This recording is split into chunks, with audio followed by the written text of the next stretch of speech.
Caitlin Clark's Time Person of the Year honor has stirred up quite the buzz, but not all of it is positive.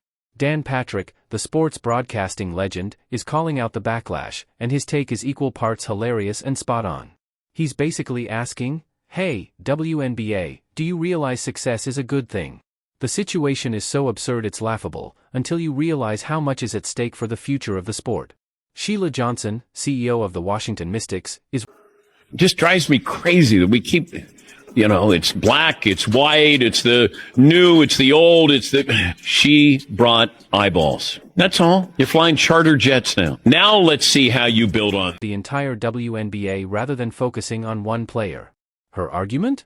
Why not recognize the league as a whole for all its talent instead of just Clark? But Patrick isn't buying it. On his podcast, he delivered a sharp rebuttal. It's Time Person of the Year, not People of the Year. The award is about individual impact, not group achievements. He pointed out the irony. Johnson's own team is benefiting from the excitement and attention Clark has brought. The WNBA is the league of the year because of all the talent that we have. Happy. Patrick cuts to the heart of the matter. Can't we just acknowledge that Caitlin Clark has changed the WNBA? That's it. It's okay to recognize her impact. Now, imagine if Time had followed Johnson's suggestion, featuring the entire WNBA on the cover, with... But if you're Time's Person of the Year, it's not the People of the Year, it was a Person of the Year. Patrick's basically saying, you can't have your cake and eat it too. Johnson's team is benefiting big time from Clark's popularity, but she's still not happy about Clark getting recognized. It's like they're fighting against their own success. Can't we just acknowledge Caitlin Clark changed the WNBA? That's it. Satisfied critics? Probably not. Patrick suggests the real issue may go deeper, pointing out the possibility of racial undertones in the backlash. If it were all black players with no white player in sight, you wouldn't hear a peep, he says. So why is the WNBA resisting a player who's bringing in new fans, boosting ratings, and shining a brighter spotlight on the league than ever before? Patrick isn't backing down, defending Clark and emphasizing that her impact is undeniable. It's not about erasing the achievements of past players like Angel Reese, Cheryl Miller, or Cynthia Cooper. It's about recognizing the incredible change Clark is driving right now, he says. Clark's Time honor isn't just about her, it's a win for the WNBA as a whole. Yet, some are so stuck on the details, they're missing the bigger picture. Patrick sums it up perfectly. This is a win, why can't we just celebrate it? Caitlin Clark is having a Wayne Gretzky moment in women's basketball. Think back to when Gretzky joined the LA Kings. It didn't just elevate his career, it transformed the NHL. It's a win! We gotta... Oh, God. This is a unique moment. Caitlin Clark did for the WNBA what Wayne Gretzky did for the NHL when he went to the LA Kings. It wasn't just a northern sport, it was on everyone's radar, expanding to new audiences and markets. That's the kind of seismic shift Caitlin Clark is bringing to the WNBA. Dan Patrick isn't holding back. He's saying Clark isn't just playing the game, she's changing it. She's bringing in fans, boosting ratings, and making people who never watched the WNBA before tune in. And here's the thing, recognizing Clark's impact doesn't diminish the legacy of the retired players who built the league. This isn't a zero-sum game. Clark's rise doesn't take away from their achievements, it builds on them. But here's where it gets tricky. While the league is thriving because of Clark, some people seem to have an issue with how it's happening. Patrick suggests that some in the WNBA aren't comfortable with a white woman being the league is winning, but the league doesn't want to win. The league only wants to win if they win in their way. They don't want to, they're not happy winning unless they win in the exact way that they've always wanted to win. That's the same way. Instead of celebrating Clark's impact, they're caught up in the fact that she doesn't fit their vision of how success should look. Let's break it down.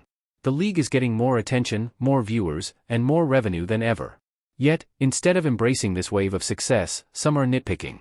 It's like scoring the game-winning shot in the finals and getting upset because it wasn't made by your favorite player. How does that make sense? Patrick likens it to the Cleveland Cavaliers in 2016. Imagine half the team rooting for LeBron and the other half for Kyrie. Kyrie hits the championship-winning shot, but instead of celebrating, LeBron's side starts complaining, saying, "It's bad Kyrie took the shot, we didn't win the way we wanted."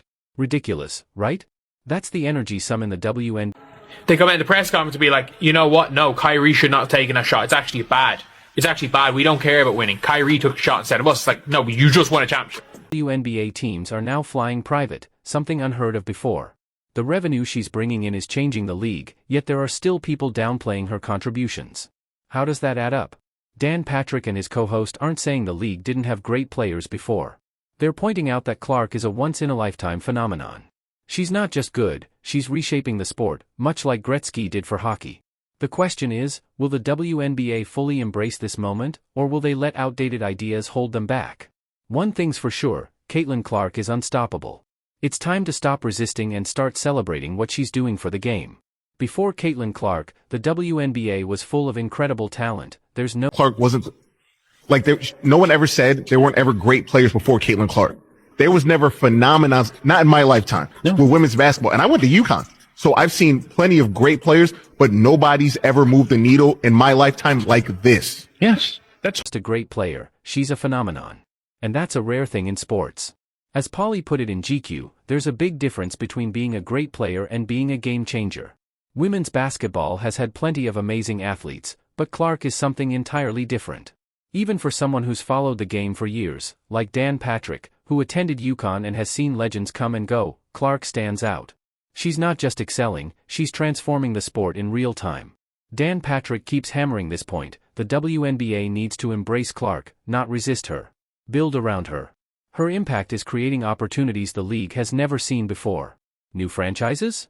Rising fan interest? That's because of her. It's like Patrick is handing the WNBA a blueprint for success, but instead of following it, they're acting like it's optional. Let's put this in perspective. Think about what Wayne Gretzky did for hockey in the southern United States. Before him, hockey was mostly a northern sport. But when he joined the LA Kings, everything changed. He brought the sport to new audiences, opened up new markets, and turned casual viewers into lifelong fans. That's the level of impact Clark is having on women's basketball. Take the historic game against the Washington Mystics, owned by one of Clark's biggest critics. That game was a moment for the record books, and it happened because of Clark. She's bringing attention and excitement to the league in ways that even her critics can't ignore. But here's the wild part: instead of celebrating this wave of success, NFL, Caitlin Clark. Yeah. And now they're, well, what about? To be pushing back. It's almost like they're afraid of what Clark's rise means for the league. Maybe they worry that her popularity could overshadow other players or change the league's dynamics. Whatever the reason, it feels like resistance to their own success. Last year, Caitlin Clark's name was everywhere, alongside stars like Shohei Ohtani, LeBron James, and NFL icons. She's in the mix with the biggest names in sports. And yet, instead of appreciating what she brings to the table, we're stuck in this cycle of whataboutism. Can we just take a moment to be grateful for what she's doing for the game? Caitlin Clark isn't just a star, she's changing the future of women's basketball. It's time for the WNBA to get on board and fully embrace the momentum she's creating. Caitlin Clark is bringing a surge of attention to women's basketball like no player before her.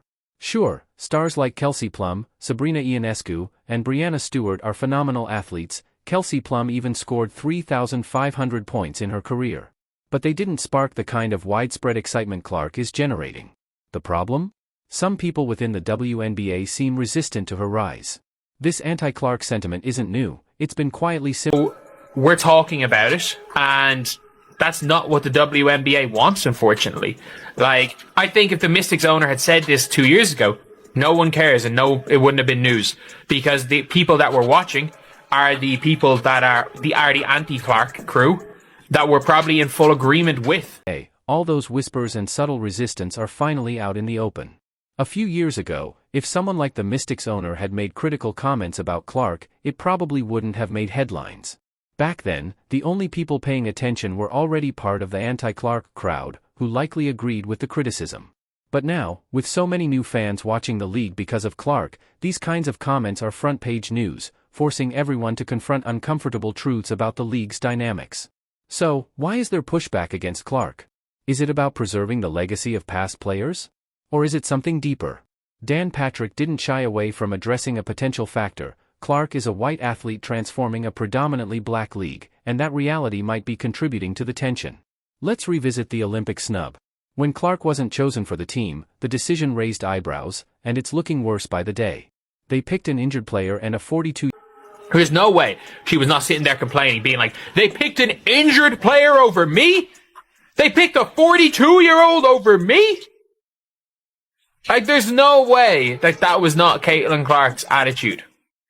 Because as much as there's respect there, she's going to feel hard done by, especially because the way it sounded in the interview, she was probably told she was on the team when she was anyone up. And fire up Clark it did. Instead of sulking or complaining, she turned that rejection into fuel, taking her game to unprecedented heights. Dan Patrick summed it up best: they woke up a monster. There's no doubt Clark felt disrespected, wondering how anyone could overlook her talent. Yet, instead of being bitter, she let her performance do the talking. Now, the league faces a critical moment.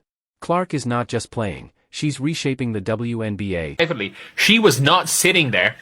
Like, we heard her immediately say to Chrissy Sides, they woke up a monster. And from that point onward, she was the best guard by 100 miles in the W. Back. One thing is clear, Caitlin Clark isn't stopping. The only question is whether the WNBA will rise with her or stay stuck in its old ways. During a college interview, Caitlin Clark likely believed she had secured her spot on the Olympic team. But after being passed over, she didn't just bounce back, she soared. Clark transformed from an impressive player into the undisputed best guard in the WNBA. Let's talk numbers. Before the Olympic snub, she was already averaging 22 points and 7 assists per game, solid stats. But afterward? She hit another gear, raising her game to a jaw-dropping 29 points and 10 assists per night. That's not just an improvement, that's a complete evolution, turning her from a star into a certified superstar almost overnight. And the most remarkable part? Her response. Clark didn't complain or make excuses. Instead, she stayed focused, saying she only wanted to make the team on her own merit, not because of publicity. In a world where many play the victim, Clark's attitude stood out. She made it clear, I don't want to be on the team for PR. I want to earn my spot. This mindset is what separates good players from legends. Yet, instead of capitalizing on her rise, the WNBA dropped the ball. They had the chance to build around her, to make her the face of the Olympic team. Instead, they overlooked her, and now they're watching as she dominates the league, drawing fans and attention like never before. The WNBA is at a pivotal moment. They can either embrace Clark's impact and ride the wave of excitement she's creating or continue resisting and risk falling behind. The choice seems obvious, doesn't it? She's boosting viewership, bringing in new fans, and elevating the sport. Why wouldn't you build around that? Let's face it, Clark's success isn't just good for her, it's good for women's basketball as a whole. With her influence, the league has a rare opportunity to grow its audience and reach new heights. But if they fail to recognize her value, they're only holding themselves back. The time is now. The WNBA can either support the change Clark is leading and see their sport flourish or resist it and stagnate. One thing is clear, Caitlin Clark isn't slowing down, and her impact on the game is unstoppable.